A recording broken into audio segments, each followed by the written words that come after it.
हम बात कर रहे थे business study class 11 chapter number 2 forms of business organisation. इस चैप्टर में हमने अब तक बात करी थी Hindu undivided family, sole proprietorship form, partnership form, cooperative society और नेक्स्ट हमारा चल रहा था joint stock company. Joint stock company की हमने डेफिनेशन पढ़ ली थी और जॉइंट स्टॉक कंपनी के फीचर्स भी हमने पढ़ लिए थे। इसके बाद आता है merits of joint stock company कि जॉइंट स्टॉक कंपनी के मेरिट्स क्या होंगे। फर्स्ट इसका मेरिट होता है लिमिटेड लायबिलिटी। ये लिमिटेड लायबिलिटी का मतलब बार बार हमने कई बार इसको पढ़ चुके हैं। लिमिटेड लायबिलिटी में होगा जब पार्टनर्स की लायबिलिटी उनके द्वारा कंट्रीब्यूट की गई कैपिटल तक फिक्स होती है, उसको बोलते हैं लिमिटेड लायबिलिटी। एनी डिस्क्रिमिनेशन या any insolvency of the company अपने शेयर होल्डर से, अपने मेंबर से उनके द्वारा परचेज की गई कैपिटल से ज्यादा पैसा डिमांड नहीं कर सकते। ये होता है लिमिटेड लायबिलिटी। और लिमिटेड लायबिलिटी का बेनिफिट किसी भी कंपनी के लिए क्या होता है, जब पार्टनर्स की लायबिलिटी लिमिटेड होती है तो इस कंडीशन में लोग अट्रैक्ट होते हैं बिजनेस में पैसा लगाने के लिए।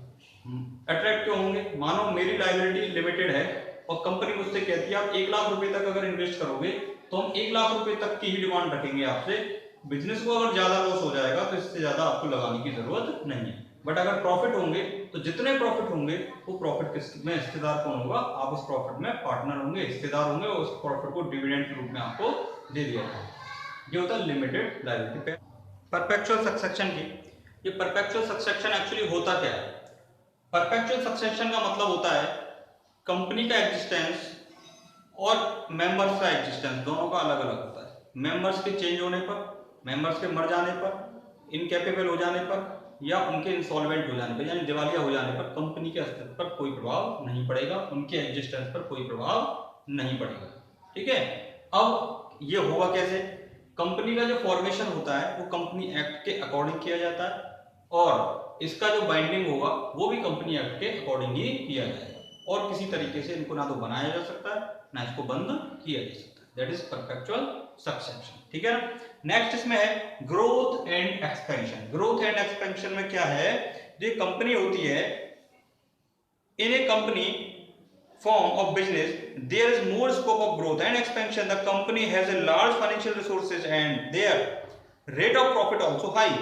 They can easily use large amount of accrued or return profit for expansion of growth. तो इसका मतलब ये हुआ कि जो कंपनी होती है इनके पास बहुत बड़ी मात्रा में फाइनेंशियल रिसोर्सेज होते हैं। ठीक है। और ये फाइनेंशियल रिसोर्सेज को री इन्वेस्ट कर सकते हैं अपने बिजनेस में। इसके कारण इनका क्या होता है? ग्रोथ एंड एक्सपेंशन बहुत तेजी से होता है, बहुत जल्दी से होता है। इनके पास बहुत सारा पैसा होता है, बहुत सारा, इनके प्रॉफिट की रिटर्न रेट भी बहुत ज्यादा हाई होती है और अपने प्रॉफिट को दोबारा से क्या कर देते हैं? री इन्वेस्ट कर देते हैं अपने ही बिजनेस में। इससे इनकी कैपिटल इंक्रीज होती चली जाती है और इनके बिजनेस का जो आकार है, साइज है, वो बढ़ता हुआ चला जाता है। इसको बोलते हैं एक्सपेंशन ऑफ बिजनेस। क्लियर? तो हम अगर और बिजनेस फॉर्म की बात करें जैसे कि sole proprietorship, partnership, Hindu undivided family, cooperative society, इनके कंपैरिजन में कंपनी जल्दी और तेजी से ग्रोथ करती है और बड़ी मात्रा में ग्रोथ करती है। ठीक है। नेक्स्ट इसमें आएगा एफिशिएंट मैनेजमेंट। एफिशिएंट मैनेजमेंट के केस क्या होता है? कंपनियों के पास फाइनेंशियल रिसोर्सेज अच्छे होते हैं और कंपनी अच्छे मैनेजर्स अपॉइंट कर सकती है, अच्छे एफिशिएंट एक्सपर्ट्स को अपॉइंट कर सकती है, अच्छी सैलरी उनको दे सकती है। तो इसके का जब अच्छे एक्सपर्ट्स और अच्छे मैनेजर्स हमारी कंपनी में होंगे तो इनका मैनेजमेंट भी क्या होता है? बहुत एफिशिएंट होता है। ठीक है ना। नेक्स्ट इसमें आएगा लार्ज अमाउंट ऑफ कैपिटल। कंपनियों के पास, कंपनी लोगों की छोटी छोटी सेविंग्स को अट्रैक्ट करती है। कंपनी अट्रैक्ट करती है लोगों को कि आप हमारे यहाँ पैसा लगाओ, इससे हम आपको ज्यादा रिटर्न दे पाएंगे प्रॉफिट के रूप में। ठीक है। तो लोग अपने छोटे छोटे सेविंग से कंपनी के शेयर खरीदते हैं और ये छोटी छोटी सेविंग मिलकर कंपनी के पास एक बहुत बड़ा अमाउंट बन जाती है। इसलिए कंपनी के पास कैपिटल का जो अमाउंट होता है बहुत बड़ा होता है। ठीक है ना। तो और इस बड़े अमाउंट के कारण कंपनी क्या होती है? बड़ी मात्रा में अपनी बिजनेस को करती है। तो ये सारे थे हमारे मेरिट्स। कंपनी के क्या थे? हमारे ये मेरिट्स। इसके बाद हम बात करेंगे डीमेरिट्स क्या होंगे कंपनी के। फर्स्ट कंपनी का डीमेरिट होगा कंपल्सरी, इसका होगा कॉम्प्लिसिटी इन फॉर्मेशन। कंपनी को बनाना इतना आसान नहीं होता। कंपनी को बनाना इतना आसान नहीं होता। कंपनी की फॉर्मेशन के लिए बहुत सारी हमें लीगल फॉर्मेलिटीज को पूरा करना होता है और इन लीगल फॉर्मेलिटीज की वजह से ही इन कंपनी के केस में हमें काफी से, देखो ऊपर आपके लिखा हुआ है, आप इसको पढ़ते चलेंगे एंड टू एंड। तो कंपनी को काफी सारी लीगल फॉर्मेलिटीज को पूरा करना होता है। इन लीगल फॉर्मेलिटीज के कारण ही कंपनी का फॉर्मेशन बहुत जटिल होता है। इसको बनाना इतना आसान नहीं होता। ठीक है। कंपनी का निर्माण, कंपनी का जो फॉर्मेशन किया जाता है वो कंपनी एक्ट 2013 के अकॉर्डिंग किया जाता है। इसके लिए हमें बहुत सारे पेपर फॉर्मेलिटीज को पूरा करना होता है, लीगल फॉर्मेलिटीज को पूरा करना होता है, रजिस्ट्रार को रिक्वायर्ड सारे डॉक्यूमेंट्स प्रोवाइड कराने होते हैं। तो बहुत सारे एफर्ट्स, बहुत सारा पैसा इसमें हमको लगाना होता है, बहुत सारी लीगल फॉर्मेलिटीज को पूरा करना होता है। तो बहुत बड़ा डिसएडवांटेज है कंपनी को बनाने में। अब मैंने पहले बात हमने की थी सोल प्रोप्राइटरशिप बनाने में। सोल प्रोप्राइटरशिप बनाने के लिए हमें बहुत ज्यादा एफर्ट्स नहीं करने पड़ते, कोई लीगल फॉर्मेलिटी नहीं करनी पड़ती। पार्टनरशिप के लिए भी कोई लीगल फॉर्मेलिटी नहीं है, हिंदू अनडिवाइडेड के लिए भी कोई लीगल फॉर्मेलिटी नहीं है। कोऑपरेटिव सोसाइटी के लिए कोऑपरेटिव सोसाइटी एक्ट के अकॉर्डिंग उनको रजिस्ट्रेशन कराना होता है, बट कंपनी के केस में ये फॉर्मेलिटी बहुत ज्यादा। ठीक है। सेकंड नंबर पे आएगा lack of secrecy. Lack of secrecy का मतलब है कि हमारे बिजनेस ऑपरेशन के सीक्रेट्स हैं वो पब्लिक को पता लग जाती है। कैसे? कंपनी के रजिस्ट्रार के पास हमको अपनी एनुअल रिपोर्ट देनी होती है, अपने सारे डॉक्यूमेंट्स देने होते हैं, बहुत सारी इंफॉर्मेशन हमको कंपनी से रजिस्ट्रार को देनी, गवर्नमेंट के कंपनी रजिस्ट्रार को देनी होती है। और कंपनी रजिस्ट्रार के पास से पब्लिक का कोई भी पर्सन उन सूचनाओं को प्राप्त, इंफॉर्मेशन को प्राप्त कर सकता है, रिसीव कर सकता है, जिससे सारी की सारी हमारी सीक्रेट जनता को या पब्लिक को पता लग जाती है। तो हमारे बिजनेस ऑपरेशंस में सीक्रेसी नहीं रहती। ठीक है। नेक्स्ट पॉइंट इसमें आएगा impersonal work environment. Impersonal work environment का क्या मतलब हुआ? नेक्स्ट आप ऊपर पढ़ पा रहे होंगे। इम्पर्सनल वर्क एनवायरनमेंट का इसमें मतलब होगा कि एक एम्प्लॉय अपनी बिजनेस में वर्क कर रहा है, अब वो ज्यादा एफिशिएंसी से वर्क करेगा तो बिजनेस के प्रॉफिट इंक्रीज होंगे, और जब बिजनेस के प्रॉफिट इंक्रीज होंगे तो कंपनी के एम्प्लॉय को तो सैलरी ज्यादा मिल रही नहीं है, उसको तो वही सैलरी मिल रही है। तो वो सोचता क्या है कि मैं ज्यादा मेहनत क्यों करूं। वो पर्सनल होके काम नहीं करता, वो अपने काम को नौकरी समझ के करेगा, वो व्यक्तिगत वर्क को पर्सनल होके नहीं करता। ठीक है ना। उसको कोई मतलब नहीं है कंपनी के एक्सपेंशन और ग्रोथ से। ठीक है। उसको मतलब है केवल अपनी सैलरी से और अपनी जॉब से, मेरी जॉब बनी रहे, मेरा जो काम है केवल मैं अपना काम को करता रहूंगा। तो इनिशिएटिव होगी और अपने बेस्ट एफर्ट्स के साथ काम नहीं कर पाता। इसको बोलते हैं इम्पर्सनल वर्क एनवायरनमेंट। ठीक है। तो ये बहुत बड़ा नुकसान है हमारी कंपनी। ठीक। आजकल इस पॉइंट को रिड्यूस कर दिया गया है। हमारे जो बड़े बड़े एम्प्लॉइज होते हैं कंपनी में उनको बोनस भी दिया जाता है। अगर कंपनी के प्रॉफिट इंक्रीज होते हैं तो उतने ही उसके हिसाब से कंपनी के एम्प्लॉइज को भी क्या दिया जाता है? बोनस दिया जाता है। तो इससे क्या होता है कि वर्कर मोटिवेटेड रहता है। उस वजह से वर्क इस पॉइंट की, इस कमी की वजह से ही कंपनियों ने बोनस देना स्टार्ट किया। ठीक है। नेक्स्ट है numerous regulations. The company form of business has to comply with various legal formality at different stage and there is penalty if the company fail to meet any of the formality. A company has to file, return an annual report with the registrar.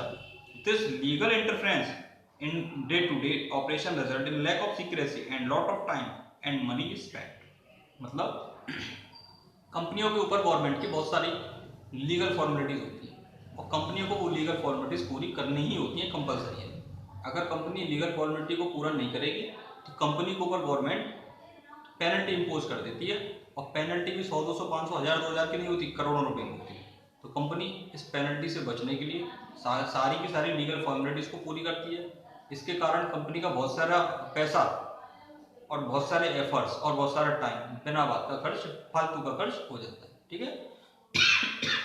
आगे जाके हम पढ़ेंगे कि ये formalities करना government के लिए क्यों जरूरी है, ताकि कंपनी को फ्रॉड ना करे। पर कंपनी का बहुत सारा पैसा और बहुत सारे एफर्ट्स इसमें बेकार हो जाते हैं। ठीक है। नेक्स्ट है डिले इन डिसीजंस। ऊपर आप पढ़ पा रहे होंगे। In company organisation all the important decision are taken in the board meeting और after consulting various person and one decision are taken. These have to communicated to everyone with is again and lengthy process as a large number of people are working in company at a different level. So thinking and implementing decision is a lengthy process in a company. देखो company में बहुत सारे लोग काम करते हैं different level पर। कोई मैनेजर लेवल का होता है, कोई सीनियर मैनेजर लेवल, कोई उससे भी बड़ा और उससे भी बड़ा, बहुत सारे डिफरेंट लेवल होते हैं, बहुत सारे लोग काम करते हैं किसी भी कंपनी में। ठीक है। अब इस केस में क्या होगा, मानो छोटे एम्प्लॉय को अपने बॉस, सुपर बॉस को क्या देनी है, कोई इन्फॉर्मेशन देनी है, तो एक इन्फॉर्मेशन को ऊपर तक पहुंचने में बहुत सारा टाइम लग जाता है, या ऊपर से किसी इन्फॉर्मेशन को नीचे आने में बहुत सारा टाइम लग जाता है। अगर मैनेजर को डिसीजन लेना चाहें तो सारी इन्फॉर्मेशन को कलेक्ट करके कोई भी डिसीजन लेते हैं। अब इन्फॉर्मेशन पहुंचने में टाइम लग रहा है तो नेचुरल सी बात है कि डिसीजन होने में भी बहुत ज्यादा टाइम लगने वाला है। तो ये आपका होता है डिले इन डिसीजन। कंपनियों में बहुत टाइम लगता है किसी भी डिसीजन को होने में। ठीक है, तो ये 5 पॉइंट्स आप आराम से याद कर लें, होते हैं अपनी, ज्यादा आपको बुक की लैंग्वेज रखने की जरूरत नहीं है। ठीक है, और आप आराम से जो है इसको समझ लें। मैं जो आपको समझा रहा हूँ उसको आप अच्छे से समझें, और समझने के बाद अपनी भाषा में उसको लिखने की कोशिश करें। पॉसिबल नहीं है कि आप पूरी बुक को वर्ड टू वर्ड याद कर लें, केवल उसको समझें। और केस स्टडी आपके एग्जाम में आती है, 12th लेवल पर केस स्टडी आती है, और बेसिकली हम तैयारी करेंगे केस स्टडी को कैसे लिखा जाता है। ठीक है, तो थियोरेटिकल जो है बार बार वीडियो आप देखें, बार बार इसको समझें, उसके अकॉर्डिंग जब हम केस स्टडी पढ़ेंगे तो आप देखेंगे हमने कितना समझा था। रटने की कोई ऐसी नीड नहीं है, एसएसटी या हिंदी ऐसा कोई पेपर नहीं है। ठीक है ना, टेक्निकल आपका पेपर आएगा। Put out. इसके बाद अपना नेक्स्ट पॉइंट चलेगा, कंपनी कितने टाइप की होती है। ठीक, कंपनी हमारी कितने टाइप्स की होती है। देखिए, टाइप ऑफ कंपनीज के बारे में हम पढ़ रहे थे, तो कंपनियां आप देख पा रहे होंगे, जो कंपनियां होती हैं वो अपने अकॉर्डिंग दिस बुक, बाकी कंपनियां बहुत सारे टाइप की होती हैं पर हम अपने बुक के अकॉर्डिंग पढ़ रहे हैं। कंपनियां बेसिकली 3 टाइप्स की होती हैं। First private company, second public company, third 1 person company.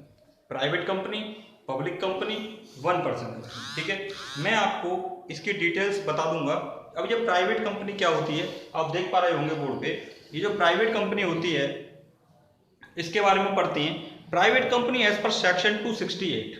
अब बेटा ये सेक्शंस आप याद ना करें क्योंकि ये सेक्शंस, अच्छा ठीक है 2013 के अकॉर्डिंग दिया हुआ है। ठीक है, सेक्शंस याद कर लें, हो पाए तो, नहीं तो कोई ऐसी नीड नहीं।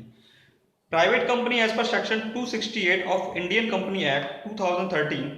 प्राइवेट कंपनी मींस, ये प्राइवेट कंपनी की डेफिनेशन हमारी कंपनी एक्ट 2013 के सेक्शन 268 में दी हुई है। 2 का मतलब सेक्शन और ब्रैकेट में जो 68 लिखा हुआ है इसका मतलब सब सेक्शन। ठीक है, सेक्शन 2 का सब सेक्शन। कंपनी एक्ट में बेसिकली जितनी भी डेफिनेशंस दे रखी हैं वो सेक्शन 2 के अकॉर्डिंग दे रखी है, 2 के अंदर दे रखी हैं, और 2 के अंदर जो 68 सेक्शन है उसमें हमने प्राइवेट कंपनी की डेफिनेशन पढ़नी है। ठीक है, तो क्या है private company. Private company means एक company having a minimum paid up capital of ₹1 lakh. इनकी जो मिनिमम पेड अप कैपिटल होगी, मिनिमम, मैक्सिमम नहीं, मिनिमम, इनकी मिनिमम पेड अप कैपिटल होगी ₹1 लाख। ठीक है, 1 लाख रुपए कम से कम मिनिमम पेड अप कैपिटल होनी चाहिए। नेक्स्ट पॉइंट है, और such higher paid up capital as may be prescribed and which by its articles. मतलब आप समझ नहीं पा रहे होंगे ये आर्टिकल्स क्या होते हैं, ये सारी चीजें बहुत डिटेल की बात की चीजें हैं। अभी आप समझिए कि बेसिकली प्राइवेट कंपनी क्या होगी, सेक्शन 268 में इसको डिफाइन किया है। Private company is a company they are having a minimum paid up capital is 1 lakh और higher than prescribed in article. या तो कंपनी एक्ट के अकॉर्डिंग तो मिनिमम कितनी होनी चाहिए, 1 लाख। अगर आपने खुद ही उसको कुछ ज्यादा बना रखा है तो अपने आर्टिकल्स के अकॉर्डिंग तो ज्यादा भी हो सकती है। ठीक है ना, कंपनी एक्ट में अगर कोई चेंज हो गया है तो वो ज्यादा भी हो सकती है, पर मिनिमम कितनी होगी, 1 लाख रुपए। ऐसी कंपनी जिसकी मिनिमम पेड अप कैपिटल कितनी हो, 1 लाख, तो उसको क्या बोलेंगे हम, प्राइवेट कंपनी। इसके बाद और भी चीजें इसमें हैं। Restrict the rights to transfer it share. ये कंपनियां अपने शेयर के ट्रांसफर पर रेस्ट्रिक्शंस लगाती हैं, प्रतिबंध लगाती हैं। इनके शेयर को इतनी आसानी से खरीदा और बेचा नहीं जा सकता। ठीक है, कंपनी के परमिशन इसके लिए बहुत जरूरी है। नेक्स्ट हैज मिनिमम 2 और maximum 200 members excluding the present and past employ. इसमें जो मिनिमम नंबर ऑफ मेंबर्स होंगे 2 होंगे और मैक्सिमम नंबर्स ऑफ मेंबर होंगे वो 200 होंगे। इसको आप याद रखेंगे। ठीक है, याद रखने वाली क्या बात है, प्राइवेट कंपनी के केस में मिनिमम पेड अप कैपिटल कितनी होती है, 1 लाख, मैक्सिमम की कोई लिमिट नहीं है। सेकंड नंबर पे इसमें मिनिमम नंबर ऑफ मेंबर्स होते हैं 2 और मैक्सिमम नंबर ऑफ मेंबर्स होते हैं 200। थर्ड नंबर पे इसमें आता है कि जो पार्टनरशिप, ये जो प्राइवेट कंपनी होती है ये अपने शेयर्स के ट्रांसफर पर, राइट ऑफ शेयर्स के ट्रांसफर पर या अपने शेयर्स के ट्रांसफर पर रेस्ट्रिक्शंस लगाती है, प्रतिबंध लगाती है। इनके शेयर को इतनी आसानी से बेचा नहीं जा सकता। ठीक है, provide any invitation to public to subscribe for any security of the company। और ये कंपनी को इनविटेशन नहीं देती हैं अपने शेयर या अपनी किसी भी सिक्योरिटी को परचेज करने के लिए। अपनी किसी भी सिक्योरिटी का मतलब होता है इसमें शेयर्स, डिवेंचर्स, इनको परचेज करने के लिए पब्लिक को कभी भी इनविटेशन नहीं देती है। मैं इन शॉर्ट आपको बताऊं, ये प्राइवेट कंपनी कुछ परिवार के, एक फैमिली के लोग मिलकर खोलते हैं और परिवार के लोग आपस में ही शेयर खरीदते बेचते हैं।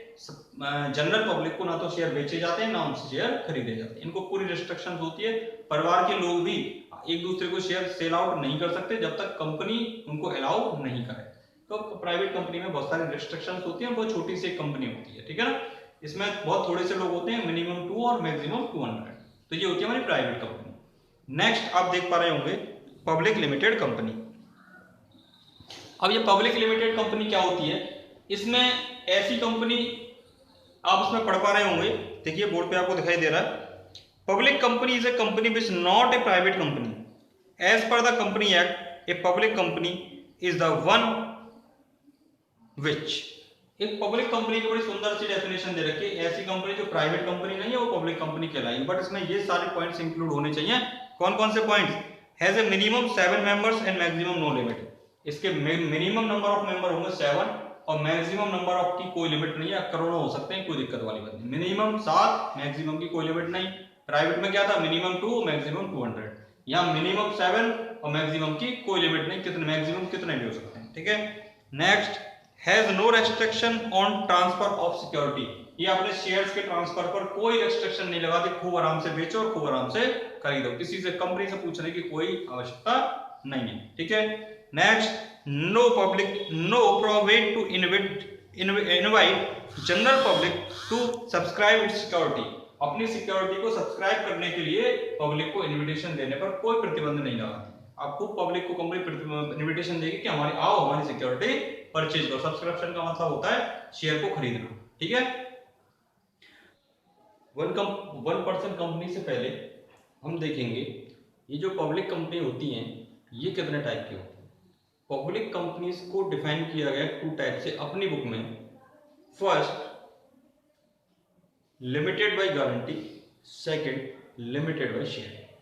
लिमिटेड बाय गारंटी जैसा कि आप ऊपर देख पा रहे हैं, लिमिटेड बाय गारंटी में है, limited by guarantee means a company having the liability of its members limited by the memorandum to such amount as the member may respectively undertake to contribute to the assets of the company in the event of its being wound up। तो ये limited by guarantee वाली जो कंपनियां हैं ये क्या होती हैं? ये ऐसी कंपनियां होती हैं जिनके मेंबर्स कंपनी को इस बात की गारंटी देते हैं कि कंपनी जब भी बंद होगी, कंपनी को जरूरत होगी तो ये एक फिक्स अमाउंट जिसकी वो गारंटी देते हैं कंपनी को प्रोवाइड करा देंगे। बट प्रोवाइड कब कराएंगे? जब कंपनी बंद हो रही होगी और कंपनी को पैसे की आवश्यकता होगी, ठीक है। सेकंड नंबर की जो कंपनी होती है लिमिटेड बाय शेयर, ये क्या होती है? Means a company having the liability of its members limited by the memorandum to the amount if any unpaid on the share respectively held by them. ये एक ऐसी कंपनी होती है, जैसा कि आप देख पा रहे हैं बुक की डेफिनेशन थी, बाकी आप समझ रहे हैं। ये एक ऐसी कंपनी होती है जिसके शेयर होल्डर केवल उतना ही पैसा देने के लिए लायबल होंगे जितने रुपए के शेयर उन्होंने खरीदे हैं और उन पर जितना पैसा उन्होंने नहीं चुकाया है या अनपेड है। एग्जाम्पल से समझते हैं, कोई मिस्टर ए, इन्होंने 1000 शेयर खरीदे, रिन्यूएबल सब्सक्रिप्शन, ठीक है। एक शेयर की वैल्यू 10 रुपए की और उन्होंने पेड किए मात्र 1000 शेयर खरीदे, एक शेयर 10 रुपए का है, इन्होंने 8 रुपए चुकाए, तो अनपेड अमाउंट कितना हो गया? 2 रुपए। 10 में से कितने दिए? 8 रुपए। तो कंपनी मिस्टर ए से केवल कितना पैसा मांग सकती है? 1000 शेयर पर 2 रुपए।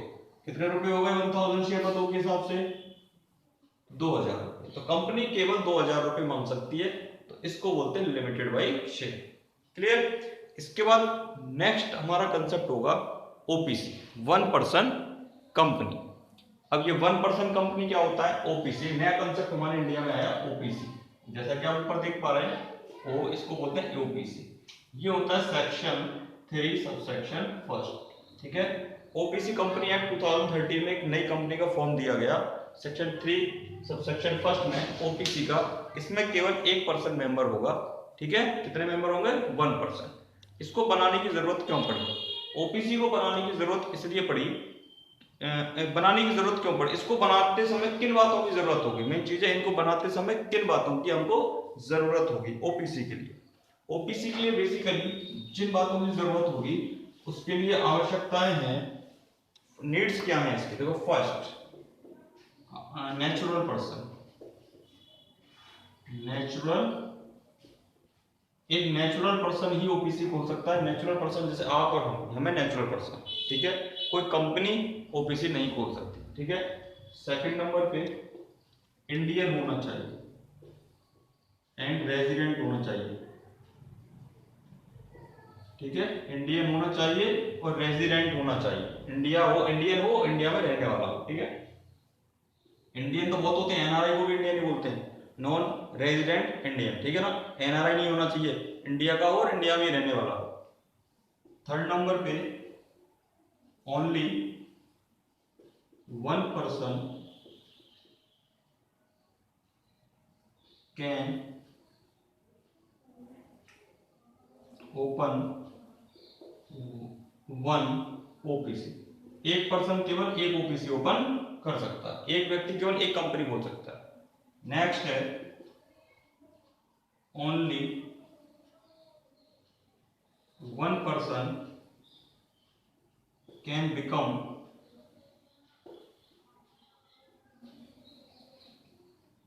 नॉमिनी इन ओपीसी, और 1% ही एक ओपीसी में मेंबर नॉमिनी हो सकता है। इसकी कुछ रिक्वायरमेंट्स है, ठीक है।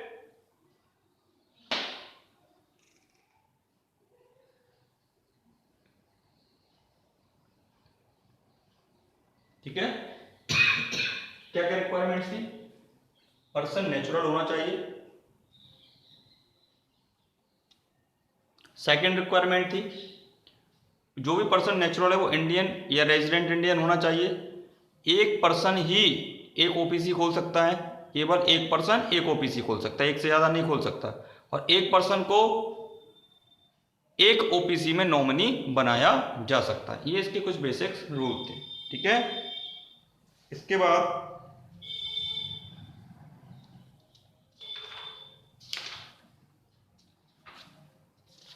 हम डिटेल में पढ़ेंगे प्रमोशंस इसका कैसे होगा, सारी चीजें डिटेल में पढ़ेंगे, ठीक है ना। इसके बाद हमारा चलेगा benefits of private over public company. Private company के पब्लिक कंपनी की तुलना में क्या क्या हमारे बेनिफिट्स हैं, ठीक है।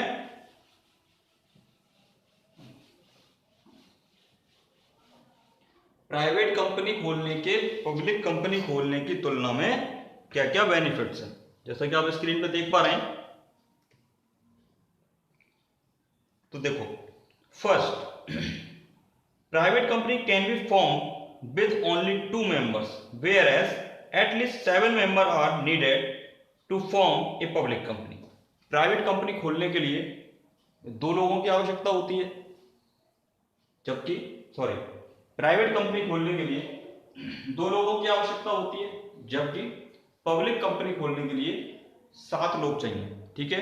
तो सबसे बड़ा बेनिफिट प्राइवेट कंपनी का होगा। तो प्राइवेट कंपनी 2 लोग मिलकर खोल सकते हैं और पब्लिक के लिए 7 चाहिए। तो प्राइवेट कंपनी का पहला बेनिफिट हो गया। Second, private company must have at least 2 directors whereas public company must have minimum 3 director. Private company बनाने के लिए कंपनी में कम से कम 2 डायरेक्टर्स होने चाहिए और पब्लिक कंपनी बनाने के लिए कंपनी में कम से कम 3 डायरेक्टर्स होने चाहिए। तो ये सबसे बड़ा बेनिफिट है प्राइवेट कंपनी का, डायरेक्टर्स कितने चाहिए? कम चाहिए। थर्ड नंबर पे, it is not compulsory for private company to maintain index of its members whereas it is mandatory to public company to maintain the index. Private company के लिए अपने members की इंडेक्स बनाना जरूरी नहीं है, जबकि पब्लिक कंपनी के लिए अपने मेंबर्स की इंडेक्स रखना कंपलसरी है। ये नेक्स्ट बेनिफिट हो गया, ठीक है बेटा, ठीक है। ये बेनिफिट्स आपको याद रखने हैं। फर्स्ट बेनिफिट क्या था, प्राइवेट कंपनी के लिए 2 मेंबर्स चाहिए मिनिमम, पब्लिक के लिए 7 मेंबर्स चाहिए। प्राइवेट कंपनी के लिए मिनिमम 2 डायरेक्टर्स चाहिए, पब्लिक कंपनी के लिए मिनिमम 3 डायरेक्टर्स चाहिए। प्राइवेट कंपनी को अपने मेंबर्स की इंडेक्स रखना जरूरी नहीं है, पब्लिक कंपनी के लिए अपने मेंबर्स की इंडेक्स रखना कंपलसरी है, ठीक है। इसके बाद नेक्स्ट हम देखेंगे 4th नंबर पे, A private company can issue loan to its director without prior permission of government, whereas public company must take permission of government before giving loan to its director. Private company अपने directors को loan देने से पहले किसी की permission की जरूरत नहीं। प्राइवेट कंपनी बिना किसी परमिशन के अपने डायरेक्टर्स को लोन दे सकती है, जबकि पब्लिक कंपनी को अगर अपने डायरेक्टर्स को लोन देना होगा तो उसे गवर्नमेंट की परमिशन लेनी पड़ेगी, इट्स कंपलसरी, ठीक है। Point 5, it is not compulsory to private company to hold a statutory meeting and file a statutory report with the register, whereas it's essential to a public company। देखो ऐसा है कि एक कोई भी जब कंपनी को फॉर्म करते हैं, जब बनाते हैं, तो सबसे पहले कंपनी एक मीटिंग बुलाती है, उस मीटिंग को बोलते हैं स्टैट्यूटरी मीटिंग, कंपलसरी है कंपनी के लिए, ठीक है। तो ये स्टैट्यूटरी मीटिंग बुलाना प्राइवेट कंपनी के लिए कंपलसरी नहीं है, जबकि पब्लिक कंपनी को अपनी स्टैट्यूटरी मीटिंग बुलानी पड़ेगी। तो एक बेनिफिट होता है प्राइवेट कंपनी को, तो उसको अपनी स्टैट्यूटरी मीटिंग बुलाने की कोई आवश्यकता नहीं है। बाकी हम इसको अगर प्राइवेट और पब्लिक कंपनी को डिटेल में पढ़ें तो एक पूरी बुक है प्राइवेट कंपनी के ऊपर और पब्लिक कंपनी के ऊपर। हमारी बुक में हर चीज़ों को बहुत शॉर्ट में दिया हुआ है क्योंकि हमारी 11th क्लास है, ठीक है। तो ज़्यादा इसकी गहराई में मत घुसना आप। तो इस वक्त ये याद रखना कि प्राइवेट कंपनी को स्टैट्यूटरी मीटिंग बुलाने की आवश्यकता नहीं है, पब्लिक कंपनी को स्टैट्यूटरी मीटिंग बुलाने की आवश्यकता है, ठीक है। तो सबसे बड़ा बेनिफिट हुआ। Point next 6 point, there are no restriction of on the member on the number appointment and remuneration of directors of a private company, whereas there are many restrictions on appointment number and remuneration of directors of a public company। Private company के लिए कोई restriction नहीं हो, कितने भी director रख सकते हैं, मिनिमम तो 2 हैं, मैक्सिमम की कोई रेस्ट्रिक्शन नहीं है। प्राइवेट कंपनी कितना भी रेम्युनरेशन दे सकती है अपने डायरेक्टर्स को, रेम्युनरेशन का मतलब वेतन, सुविधाएं, सारी चीजें मिला देते हैं तो उसको बोलते हैं रेम्युनरेशन, ठीक है। जबकि पब्लिक कंपनी के लिए नंबर ऑफ डायरेक्टर्स की भी रिस्ट्रिक्शंस है, इससे ज्यादा नहीं रख सकती, इससे कम नहीं रख सकती, और रेम्युनरेशन भी गवर्नमेंट ने फिक्स किया हुआ है कि इससे ज्यादा या इससे कम आप रेम्युनरेशन अपने डायरेक्टर्स को नहीं दे सकते। उसका एक अलग से कंसेप्ट होता है रेम्युनरेशन का। जब आप ग्रेजुएशन करोगे तो कॉर्पोरेट एंड फाइनेंशियल अकाउंटिंग नाम की एक बुक होती है, उसमें आप उसको डिटेल में पढ़ोगे कि रेम्युनरेशन के क्या rules regulation. Point number next, it is not necessary for private company to issue a prospectus, whereas it is essential for a public company। Private company जब शेयर इशू करती है तो उसको अपना प्रोस्पेक्टस पब्लिक में issue करने की जरूरत नहीं होती, जबकि पब्लिक कंपनी को अपना प्रोस्पेक्टर पब्लिक को देना जरूरी होता है। प्रोस्पेक्टस क्या होता है, एक बुक होती है, एक 3-4 पन्ने की किताब सी होती है, उसमें कंपनी के बारे में भूत भविष्य वर्तमान, पास्ट प्रेजेंट और फ्यूचर से रिलेटेड सारी बातें होती हैं। अब प्राइवेट कंपनी को देने की आवश्यकता क्यों नहीं है, क्योंकि प्राइवेट कंपनी पब्लिक को अपने शेयर बेचती नहीं है, और जबकि पब्लिक कंपनी पब्लिक को अपने शेयर सेल करती है, ठीक है ना। तो पब्लिक को अगर शेयर सेल किए जाएंगे तो प्रोस्पेक्टस इशू किया जाएगा। प्राइवेट कंपनी पब्लिक को शेयर सेल ही नहीं करती, इसलिए वो अपना प्रोस्पेक्टर भी इशू नहीं करती, ठीक है। ये इसमें सबसे बड़ा बेनिफिट है। Private company can commence its business after getting certificate of registration, whereas public company can start business only after receiving the certificate of commencement of business। ठीक है, प्राइवेट कंपनी क्या कर सकती है, प्राइवेट 2 तरह के कंपनी जब रजिस्टर्ड हम कराते हैं 2 तरह के सर्टिफिकेट मिलते हैं, तो रजिस्ट्रेशन सर्टिफिकेट, एक कमेंसमेंट ऑफ बिजनेस का सर्टिफिकेट, मतलब आपका रजिस्ट्रेशन हो गया इस बात का सर्टिफिकेट मिलता है। सेकंड, आप बिजनेस स्टार्ट करो इस बात का सर्टिफिकेट मिलता है। तो प्राइवेट कंपनी रजिस्ट्रेशन होते ही बिजनेस का सर्टिफिकेट मिलने से पहले ही अपना बिजनेस स्टार्ट कर सकती है, जबकि पब्लिक कंपनी अपना बिजनेस तभी स्टार्ट करेगी जब उसको रजिस्ट्रेशन का सर्टिफिकेट मिलेगा, साथ में कमेंसमेंट ऑफ बिजनेस का सर्टिफिकेट भी मिल जाएगा, दोनों मिल जाएंगे, उसके बाद ही ये अपना बिजनेस स्टार्ट करेगी। तो इस कुछ बेनिफिट्स थे हमारे प्राइवेट कंपनी के पब्लिक कंपनी के कंपैरिजन में, ठीक है। बाकी हम कल करेंगे अब।